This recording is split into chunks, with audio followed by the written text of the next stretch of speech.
itu dapat kita laksana dan kita amalkan dalam kehidupan ini, sejajar sebagaimana yang dinyatakan oleh dalam kitab Ihya Ulumuddin. Imam Ghazali rahimahullah pernah nyatakan, an-nas kulluhum haba, manusia ini semuanya musnah kecuali mereka-mereka yang memiliki ilmu. Dan orang yang memiliki ilmu itu tidak ada apa-apa di sisi Allah melainkan ilmu itu diamalkannya.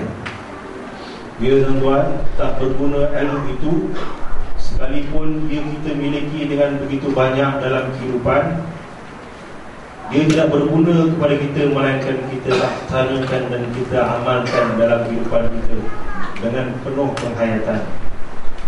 Lagi Imam Ghazali sebutkan dalam Ihya-nya, ilmu yang kita amalkan itu pula tuan-tuan, Allah tak terima pula. Kita susah-susah belajar fardu ain, contohnya bab solat, bermula dengan wudu. Sebelum wudu bermula pula dengan yang namanya taharah, bersuci.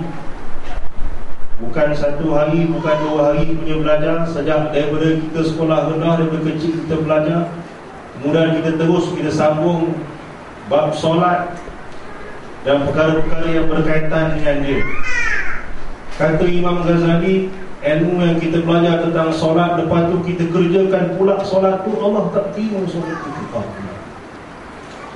Kecuali, kata Imam Ghazali rahimahullah, kita lakukan solat itu dengan penuh ikhlas, semata-mata kerana Allah Rabbul Jalil. Baru ada nilainya tuan-tuan di sisi Allah. Amal yang dinamakan amal yang soleh, kita lakukan hanya semata-mata kerana Allah.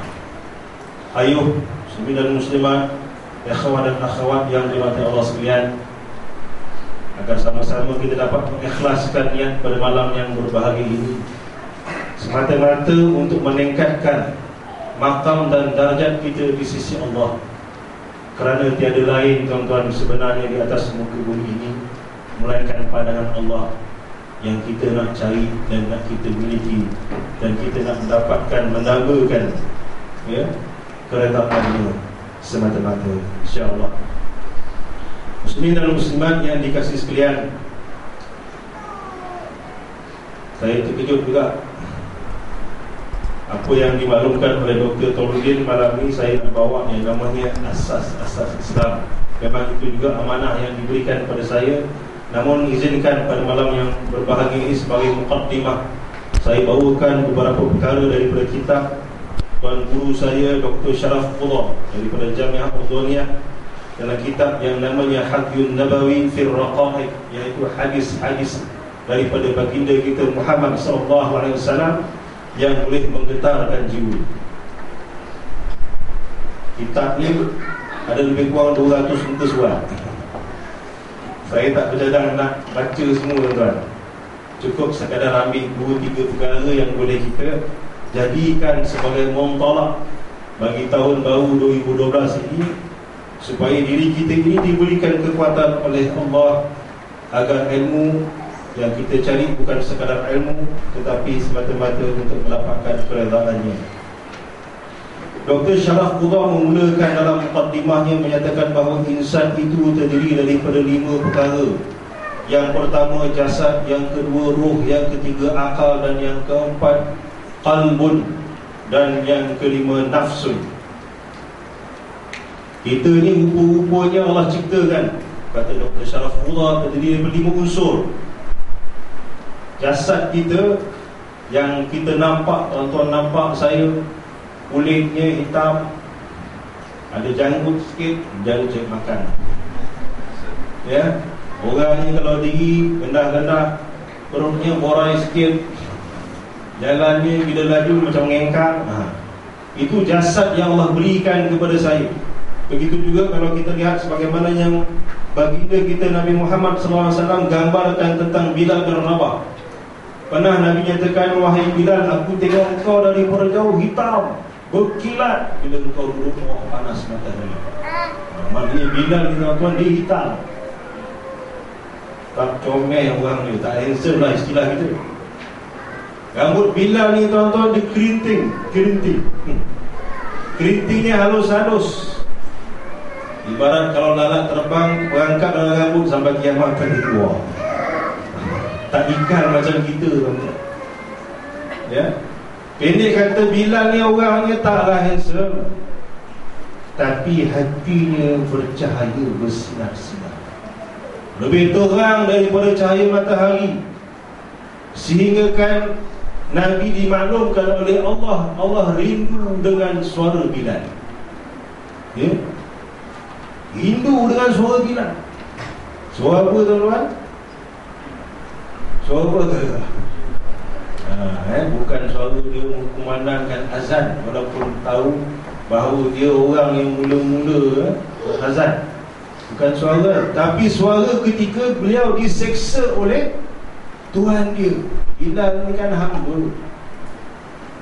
Bila Tuhan dia tahu yang Bilal ni dah masuk Islam, Tuhan dia bagi kata dua. Bilal, engkau nak teruskan agama yang kau anuti dengan Muhammad ini, atau kau nak tinggalkan dia? Bilal tak kata, aku beriman dengan Tuhan yang satu.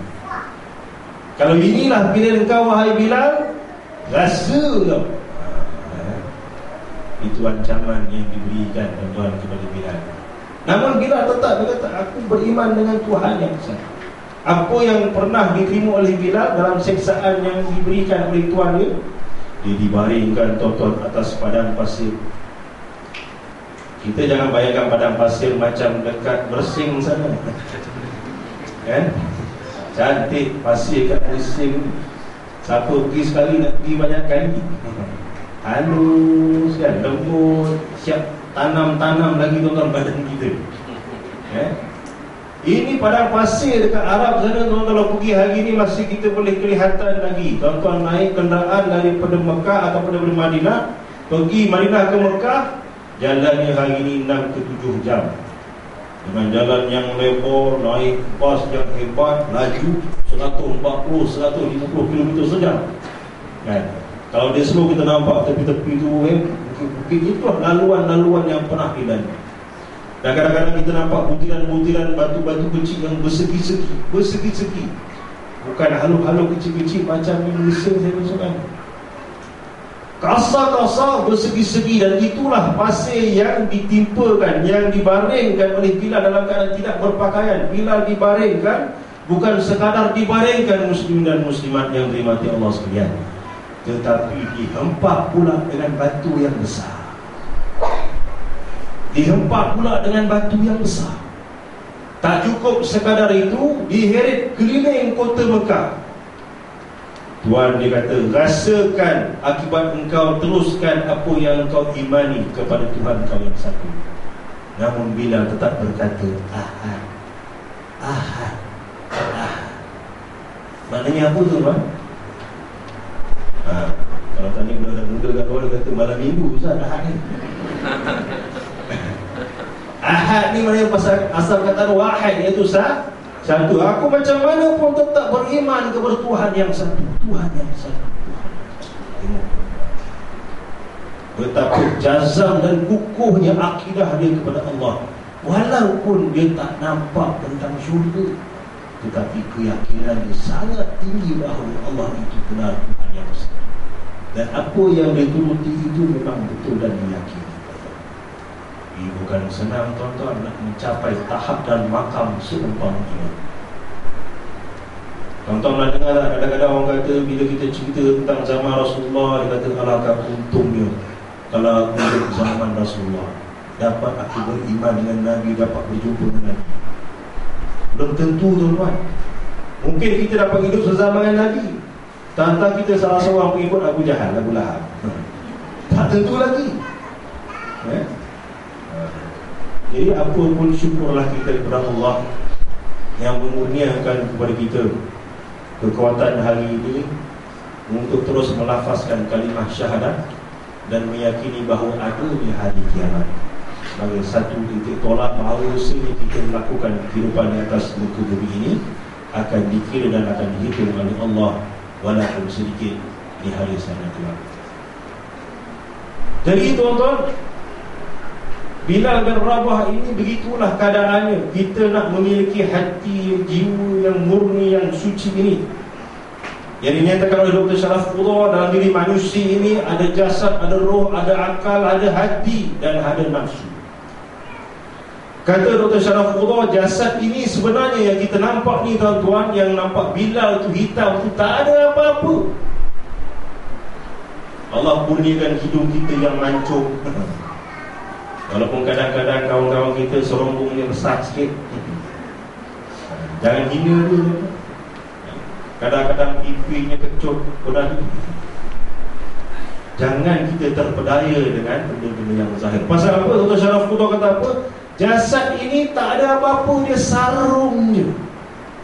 Kalau tengok mikrofon yang saya gunakan, ini sarung je. Kadang-kadang mikrofon ni cantik bentuknya, tapi dalam kualiti tak hidup, pun tak guna juga. Supaya jasad kita ni sarung je tuan-tuan, tak ada apa-apa. Sebab tu kita jangan mudah terpedaya muslimin dan muslimat yang dirahmati Allah sekalian. Dengan kadang-kadang dekat luar ni nampak dia punya pameran, dia punya iklan dahsyat-dahsyat sekarang ni, menjadi apa dia? Nak jadi pinggang yang ramping. Buka suara kau, buka main ramping. Puas kita cari ubat tu, ubat ni untuk rampingkan badan.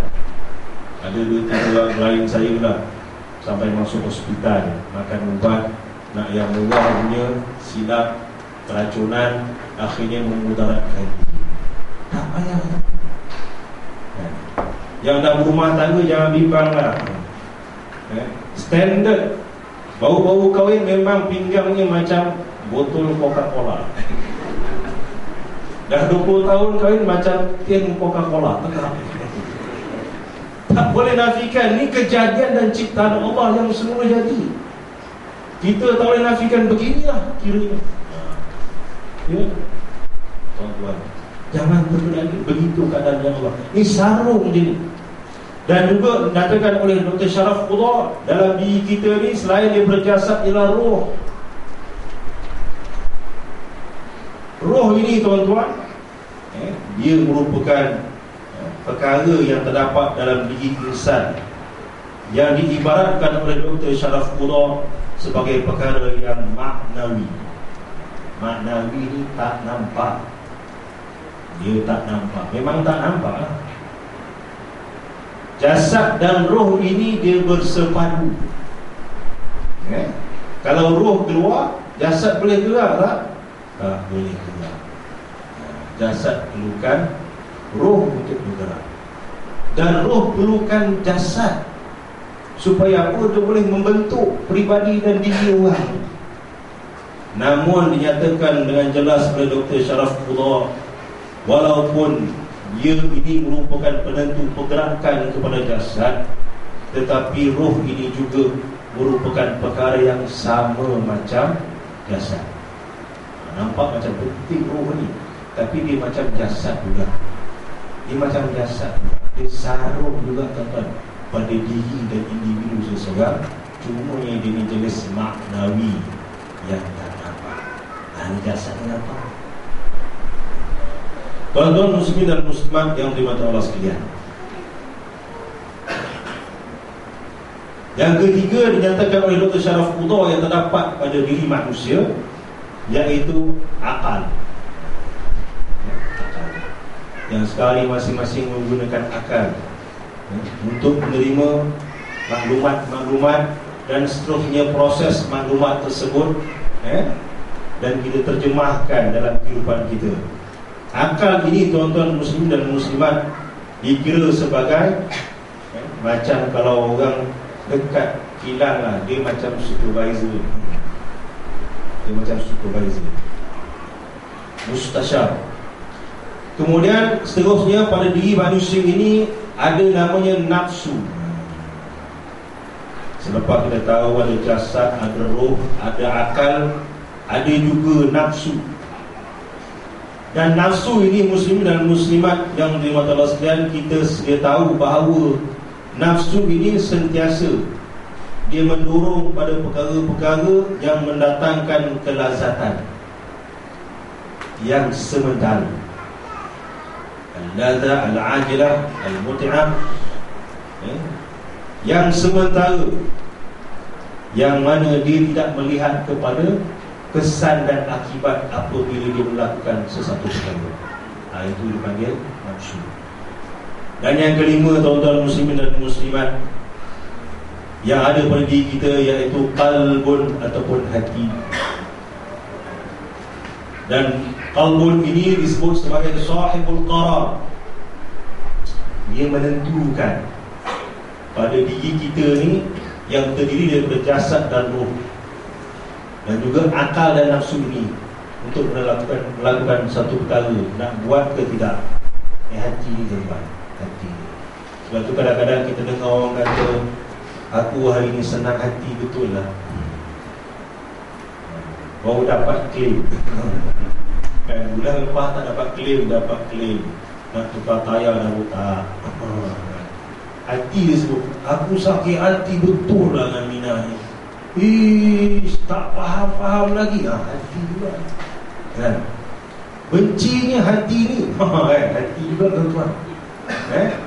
Hati ini yang menentukan. Sakit hati aku dengan orang ni, hati ni.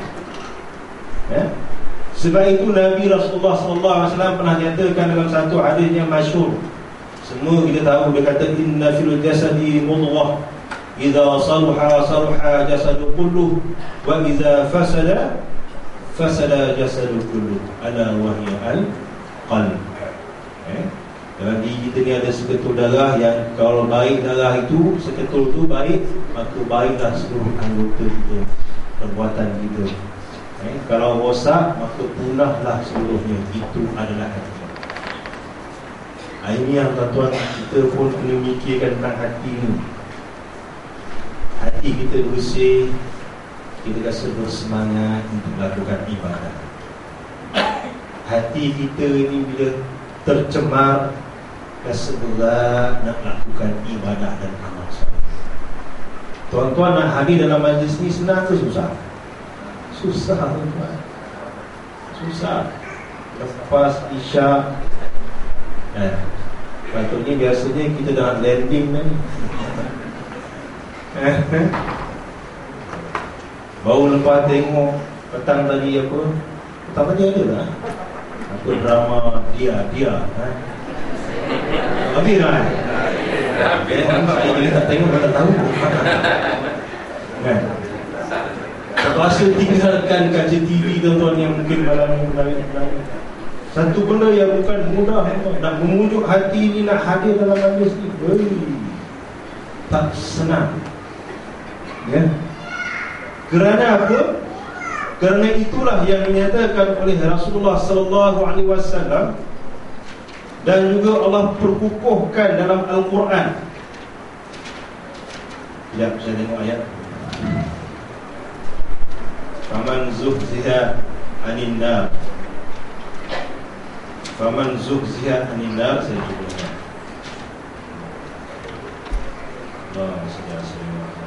Faman zuhziha anin nar. Saya boleh sambung para hafiz dia. Faman zuhziha anin nar faqad faz. Faman zuhziha anin nar wa udkhila al-jannah faqad faz. Betul Faman zuhziha anin nar wa udkhila jannah faqad faz. Maksudnya apa? Man zuhziha, barang siapa yang berjaya dielakkan daripada masuk syurga, dikeluarkan, dikecualikan. Barang siapa zuhziha. Zuhziha ini barang siapa yang diselamatkan, bahasa kita yang mudah, diselamatkan daripada api neraka. Wa udkhila, mabni majhul, kemudian dimasukkan ke dalam syurga. Faqad, maka sesungguhnya faz, kita masuk golongan orang-orang yang berjaya. Ulama tafsir sebutkan dalam perkataan zuhziha, makna zuhziha ini tuan-tuan, iaitu mengangkat dan mengalihkan sesuatu benda yang besar dan berat benda yang besar dan berat. Tuan-tuan perasan tak? Pernah tengok tak kemah yang bentuk macam aeroplane kan? Senang tak nak angkat dia? Tak senang tuan-tuan, berat. Berat nak angkat. Ada sekali dekat taman saya tu, baru dapat kemah, ada orang sponsor Allah. Kemudian ada seorang anak kampung kita ni, taman kita ni, dia parking basikal, dia manggil basikal dekat tiang kan. Sebagai salah satu alat untuk dia tak dicuri, selamat. Tapi kita nak balik, dah selesai solat, dia cari kunci dia hilang. Kunci yang manggil dia hilang, tak jumpa. Jadi ahli Korea kata kita angkat je lah. Wah tuan-tuan, bukan ringan. Boleh jadi puasa tuan-tuan angkat kemah ni. Berat. Jadi ada seorang hamba Allah badannya boleh tahan, macam Akhir Kamal Salih. Dia angkat tu. Kemudian saya cepat-cepat tolong keluarkan dia punya rantai basikal tu. Kemudian saya kata nanti dulu sebab tapak dia tu dah lari kan, saya nak adjust. Tak sempat saya adjust, dia lepaskan tuan. Agak berat tu, bukan ni, cepat Ustaz. Dia pun lepas, dia lepas tak kena tangan saya tuan. Sepet saya baru tarik. Saya kata alangkah bahagianya hari ni saya. Saya tengok tangan, ya Allah, sakit lah, memang sakit lah kan. Pecah baru sebutu. Memang berat tuan-tuan. Jadi perkataan zuhziha ini digunakan untuk benda-benda mengangkat dan mengalihkan benda-benda besar dan berat. Kalimah zuhziha. Bukan tak boleh gunakan perkataan rafa'ah, rufi'ah, mengangkat juga. Zuhziha ini ulama lughah kata, ulama bahasa kata tak sesuai kita gunakan zuhzihal qirtas, mengalih dan mengangkat kertas. Pasal kertas ni ringan, dia mesti gunakan benda yang berat.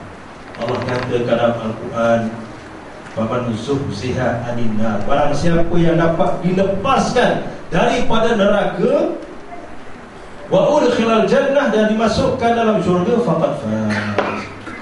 Dia nyatakan tuan-tuan, sebenarnya bukan senang nak melepaskan diri daripada api neraka. Itu istifadah daripada ayat tersebut. Dia kata bukan senang nak melepaskan diri kita daripada api neraka. Dalam erti kata yang lain, senang nak masuk neraka. Nak masuk neraka ni senang betul masuk neraka. Jadi disebabkan tuan-tuan yang keluar daripada rumah, daripada masjid, daripada pejabat, menempuh segala macam cobaan, ujian dan cabaran, anak menangis, pampers dah habis, susu tak cukup, belum makan malam lagi, mengantuk lagi, pagi tadi buat kerja sarung tengah hari sampai petang, malam ada kuliah lagi. Bukan senang tuan-tuan, berat. Sekarang kita ingat pula, saya pun tak settle lagi, besok dah nak kena takdim, email tak hantar pula tu. Tengok jam dah dekat pukul 10, ustaz baru mukadimah. Tak senang tuan-tuan, tak senang. Ya? Tetapi dengan apa yang kita lakukan yang sedikit inilah yang kita harapkan dapat menghindarkan kita menjadi pendinding daripada tercerbur dalam neraka. Dengan sedikit keikhlasan tuan-tuan, kadang-kadang kita tak perasan, dia boleh selamatkan diri kita. Ini yang kita mahu sebenarnya. Dan kita ni manusia tak perfect, tak sesempurna macam insan-insan yang pernah kita lihat dalam sejarah. Antaranya para sahabat, para salafus saleh, para tabi'in tuan-tuan. Yang antaranya tuan-tuan, Abdullah bin Mubarak, dia pernah buat banyak kisah dalam kitabnya. Tuan-tuan cari kitab Az-Zuhdu war-Raqaiq. Dalam kitab ni banyak kisah-kisah orang-orang yang soleh. Kita bila dengar, bila baca, bila kita menekuni sejarah orang-orang yang soleh, para sahabat, sekurang-kurang kita boleh meniru beberapa perkara dalam hidupnya. supaya kita ni turut dicintai oleh Allah. Kan Allah katakan, in kuntum tuhibbunallah fattabi'uni yuhibbukumullah. Sekiranya kamu kata kamu sayang Allah, kalau kamu kata kamu cinta Allah, kalau kamu kata kamu kasih Allah, fattabi'uni, ikutlah aku. Rasulullah kata, ikutlah aku, ikut Nabi ni, yuhibbukumullah, kamu akan dikasihi oleh, dicintai oleh Allah. Ada orang kata ni ayat pengasih. In kuntum tuhibbunallah fattabi'uni yuhibbukumullah. Memang betul tuan, ni ayat memang ayat pengasih. Bila kita kasihkan orang yang Allah kasihi, Allah turut mengasihi kita. Bila kita hayati dan tekuni nama-nama dan kisah-kisah para sahabat, orang-orang yang salihin, tabi'in, kita rasa macam kasih dan sayang padanya. Kerana apa? Kerana hidupnya begitu menekuni dan semata-mata kerana Allah. Allah sayang pada dia. Bila kita bersayang pada dia, Allah pun turut menyayangi kita. Antara orang yang Allah bin Mubarak ceritakan, dia kata, Allah bin Mubarak ni dia hidup zaman Umayyah. Jadi orang kaya ni Allah bin Mubarak. Dia pergi haji 2 tahun sekali. Zaman tu tak ada kuota macam sekarang. Sekarang lagi tuan-tuan, nak pergi umrah pun ada kuota lah sekarang. Bukan haji, umrah pun ada kuota. Pada satu ketika dia tunaikan haji, dah selesai fardu haji tu, dia tengok langit cerah. Macam kita lah, dah 3-4 hari kan langit cerah kan, datang hujan kan. Banding dengan saudara kita yang ada dekat Belah Utara, dekat pantai timur ni, hujan kan. Siap. Tapi dia dapat nilai, satu nilai yang baik. Sabar, redha, mana pun bagus. Orang tidur hujan bagus sebenarnya. Walaupun zahir mata kasar kita nampak macam musibah, tetapi hakikatnya Allah nak memperlukuh dan mempercayakan jati diri muslim itu. Sabar, redha, walaupun zahir nampak macam hilang harga. Langit cerah ni tuan-tuan, penduduk Mekah keluar ke tanah lapang untuk mengadakan solat istisqa. Solat istisqa, solat minta hujan.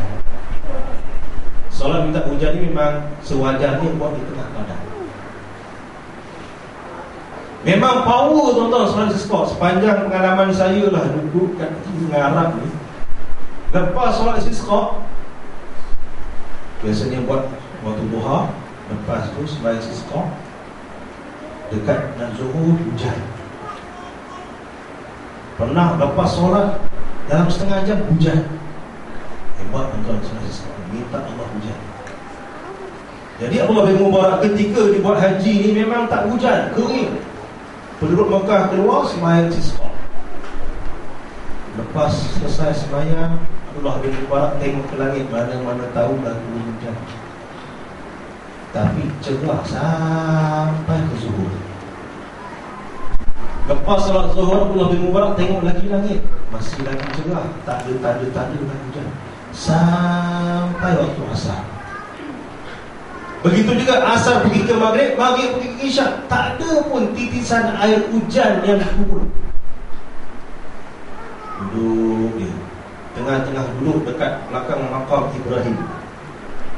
Tuan-tuan dah pergi kan makam Ibrahim ni, kita orang Melayu bila sebut makam ingat ada kubur. Ada masyarakat kita yang tak pernah sampai, dia sampai sana, dia kata mana makam Ibrahim Ustaz? Kenapa makam Ibrahim? Bulan ke kubur ni berdiri Ustaz? Berdiri kan, makam ni maknanya tempat berdiri. Tempat berdiri ketika Nabi Ibrahim bersama anaknya Nabi Ismail AS bina Kaabah. Bila dia dah susun, dah atur batu ni sampai satu tahap tak boleh nak tinggi lagi, dia letak batu untuk dia bertinggi atas batu. Dia tinggi atas batu tu, dia susunlah mendaki. Pun bila dah sampai, tiba-tiba qadarallahu ma syaa, batu tu naik macam lift. Dia susun batu. Dan kerana lamanya dia berdiri atas batu tu, Itu yang batu itu berbekas. Jadi kalau tonton jenguk makam Ibrahim, nampak bekas tapak kaki Nabi Ibrahim alaihissalam. Jadi Allah bin Mubarak duduk dekat belakang makam Ibrahim. Bila dia duduk, tiba-tiba dia terdengar seorang hamba Allah sedang berdoa. Ya Allah, ya Tuhanku. Dia doa tu hampir dengan tempat dia duduk, betul-betul depan dengan multazam baru multazam. Ya Allah, ya Tuhan, hamba-hambamu pagi tadi memohon pada Engkau agar Kau kurniakan nikmat hujan. Tuan-tuan, belum sebab habis dia berdoa, hujan turun. Hujan turun dengan lebat. Abdullah bin Mubarak tengok orang dia buat. Ini power punya doa ni. Belum habis doa tu. Saya ingat tuan-tuan pun ada pengalaman macam ni. Bila hati kita ketika berdoa ikhlas, kita rasa memang kita perlukan Allah, kita perlukan bantuan Allah, kita memang nak. Bila kita doa ni, tidak lagi makbul. Saya yakin tuan-tuan akan alami situasi Tuhan. Cuma kita tak dapat alami ia ini berpanjangan. Maklumlah kita orang awam, kadang-kadang kita buat dosa, kadang-kadang kita dapat ampun daripada Allah. Jadi Allah bin Mubarak nak tahu siapa orang ni. Nak tengok siapa ni. Maka dia pun ikut orang ni, tuan-tuan, balik. Ikut dorong-dorong mana orang ni pergi, sampai satu rumah, dia pun masuk dalam. Allah bin Mubarak, wah ini orang ni, siap kau besok aku datang. Esokkan hari, Allah bin Mubarak pun datang. Ketuk itu, Assalamualaikum. Dengar orang jawab, Waalaikumsalam. Suara dia kasar, Waalaikumsalam warahmatullahi. Buka pintu tuan-tuan. Lain orang. Semalam yang masuk rumah, badannya halus, kurus. Tapi yang buka pintu hari ni, badannya la ilaha illallah, besar. Lepas tu dia tanya lah, Tuan nak apa? Yang badan besar ni, yang badan buruk, Tuan nak apa? Ada tak orang yang tinggal kat sini yang badannya kurus-kurus, rendah-rendah, jalannya macam tidur? Ada. Tuan nak beli dia ke? Dia terkejut dah Allah bin Mubarak. Rupa-rupanya orang ni, tuan-tuan, peniaga orang, jual orang, jual harga. Masuk niaga ya, sedang kan? Mulut drama. Masuk. Saya ada macam-macam jenis orang. Pilih. Yang boleh pajak pokok pun ada, yang boleh betulkan rumah pun ada. Pilih. Dia ingat Allah bin Mubarak nak beli kan? Lepas tu Allah bin Mubarak tengok yang ujung, yang duduk yang tu yang kurus tu, yang macam nak mati tu. Ini tak guna ni, kerjanya nangis je. Kau belilah, tapi jual murah je. Akhirnya dia pun beli. Dalam perjalanan balik, bawa bersama lagi yang hamba dia. Dia kata, Tuan, saya minta izin. Dia sebagai hamba, minta izin. Saya minta izin Tuan untuk singgah sekejap dekat musalla tepi ni, solat sekejap, solat duha. Allah bin Mubarak kata apa? Aku punya rumah dah nak sampai di depan aku, sikit lagi depan dah nak sampai, sabarlah kejap. Yang boleh kata apa? Tuan boleh jamin yang saya akan sampai ke rumah Tuan dalam keadaan saya masih lagi hidup. Bila Allah bin Mubarak dengar, tak boleh kau pergi. Hati walaupun jiwa ni hamba, tapi dia sentiasa bersama dengan Allah. Hati ni sentiasa sama ada berjalan, duduk, buat kerja, baring. Hati sentiasa berkaitan dan berzikir kepada Allah. Ya. Kemudian dia pun pergilah ke solat duha. Tuan-tuan, solat duha ni salah satu sembahyang sunat yang jarang Nabi tinggalkan. Solat duha. Dan dia pun ada doa. Tuan-tuan apa kan doa dia? Satu hari saya dengar IKIM, dia ada buat pertandingan untuk kanak-kanak. Siapa yang boleh baca doa duha ni dapat hadiah. Berapa budak-budak kecil apa? Lepas tu kan ada lagu dia kan, bulan nasyid mana yang tanya lagu kan? Ada kan? Apa? Oh, mak apa ni? Ya baiklah bapak-bapak ni kan. Allahumma inna duha'uka wal baha'uka wal jamala jamaluka wal quwwata quwwatuka wal qudrata qudratuka ila akhir. Cara Pakistan macam itu lah. Kalau tak hafal kita ila akhir.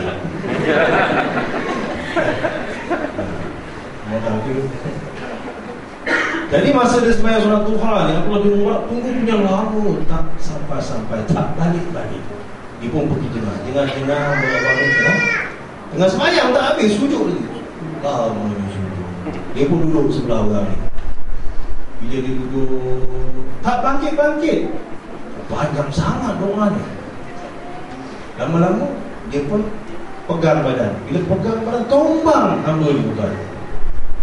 Inna lillahi wa inna ilaihi raji'un. Rupanya dia meninggal ketika dia sujud. Allah. Apa istifadah yang boleh kita ambil daripada kisah ini, tuan? Seseorang yang tidak ada apa-apa kepentingan, bila dia berdoa untuk orang lain, Allah kabulkan. Sebab itu dalam adab Islam ketika berdoa ni, kita kena pada doakan untuk orang lain tanpa orang tu tahu. Tu antara kadang-kadang boleh mustajab doa. Ya Allah, ya Tuhanku, ampunkan dosa sahabatku ya Allah, supaya dia istiqamah dengan Islam dan amal ya Allah. Jadi kita kena banyak macam tonton baca doa Rabithah kan. Allahumma innaka ta'lam anna hadhihi al-qulub qad istamat ala Muhammad. Sebelum tu kita bayangkan sahabat-sahabat kita, rakan-rakan kita, saudara mara kita, mak kita, bapa kita, adik-beradik kita, ingat mereka kan, supaya Allah bagi hidayah kepada kita, pada mereka baca doa. Dia mana tahu kita doakan indah atau doa baik. Yang kita pun tak ada apa-apa kepentingan, tapi dengan doa kita dan disebabkan hubungan dengan yang tidak putus-putus dengan Allah, mudah Allah untuk rafakkan doa. Muslimin dan muslimat yang dimati Allah sekalian, jadi kita nak mengambil pengajaran dari kisah ni bahawa sebagai muslimin dan muslimat, kita ni kena jadi orang Allah lah gitu. Orang Allah macam mana orang Allah? Saya satu hari di pasar Tamayun kan, di sarapan tak sempat dia beli dia. Order dengan kakak tu yang jual roti canai kan? Roti canai kan? Betul tak? Sama lah, kita sama-sama beli roti canai kat situ. Masa saya tunggu kakak tu, anak dia nak hantar air ke makanan apa, anak dia tanya, mak, yang mana siapa punya ni? Anak dia kan pernah gempal kan? Betul tak? Siapa punya ni? Itu yang pakai dakwah, Saya pun toleh belakang, Tuan-tuan boleh nampak tak maksud dia pakai dakwah ni? Bila dia sebut pakai dakwah ni tuan-tuan, memang orang ni orang Allah lah. Maknanya kakak ni pun pandang, dia ingat Allah. Betul tak? Walaupun mungkin kadang-kadang dia jarang baca Quran, tapi nampak kakak tu Allah. Tuan-tuan tengok Mak Rempit. Tengok dia punya pakaian dia. Pakaian dia dengan seluar dia ketat. Dia tak pakai kasut, dia pakai selipar. Mak Rempit dia selipar. Lepas tu dia pakai seluar dia londek, dia tunduk je nampak Spider kan. Spiderman tulis kan. Dia baca lah tu. Lepas tu bawa helmet. Helmet dia tak canggih, helmet biasa je. Dia tutup itu je. Bila tengok, kita akan kata, ni Mak Rempit. Pasal apa? Ada dia punya apa? Lambang dia, ciri-ciri Rempit tu. Tapi kita bukan nak jadi macam itu lah. Kita nak jadi orang Allah. Bila orang nampak kita, orang nampak Allah. Orang ingat Allah. Macam ni lah, kita kan kenal siapa sastrawan negara kan? Siapa tu? Samad Said. Samad Said. Samad Said. Saya dulu kat sekolah masa art stream, sastra, kelas sastra. Sebab tu belajar tak pandai-pandai.